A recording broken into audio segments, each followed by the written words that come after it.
Depuis le mardi 2 juin, le site du Pont du Gard a rouvert aux visiteurs.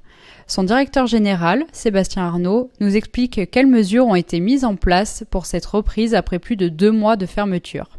Faire en sorte qu'il y ait un nombre minimum de visiteurs dans les espaces clos, le port du masque, les gestes barrières, le gel.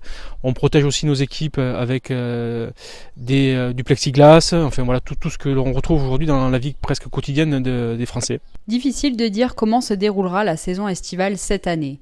Le PCC Pont du Gard compte miser sur une stratégie davantage tournée vers le local. Je pense que les Français vont aussi avoir besoin de retrouver des lieux où ils peuvent s'identifier, où ils peuvent reconnaître un peu de leur histoire, construire des souvenirs.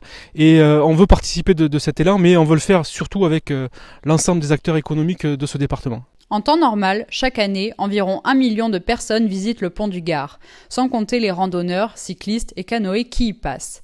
Ces longues semaines ont donc aussi eu une conséquence économique pour le site. Sur les 2 mois et demi qu'a duré le confinement, c'est un peu plus de 1 300 000 € de chiffre d'affaires en moins. Et au gré des semaines, on se pose à chaque fois la question de savoir quand est-ce que va redémarrer cette saison, avec là aujourd'hui un peu plus d'espoir qu'il n'y en avait il y a 15 jours, et encore plus il y a un mois où on voyait quand même ça de manière très négative. Même si la saison culturelle du site est fortement amputée, des animations seront tout de même proposées cet été. On a 2 gros événements qui vont construire la saison 2020. Le premier, on va continuer nos projections sur le monument. Ce sont les lumières qui tout l'été terminent les journées et commencent les soirées, le crépuscule de l'été. Et on a surtout ce gros événement qui est le restaurant des terrasses, qui a changé de propriétaire, qui a changé considérablement son organisation intérieure, son décor, ses menus. Dans la même dynamique que le site, le restaurant veut travailler sur le local.